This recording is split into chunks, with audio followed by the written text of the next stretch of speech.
Hello guys, सबको नमस्कार। आज हमारे पास है एक्सट्रीम 125।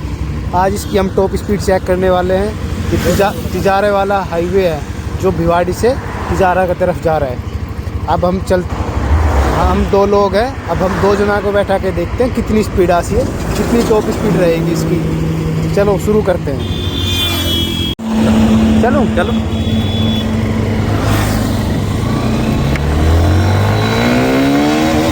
पहला गियर 33।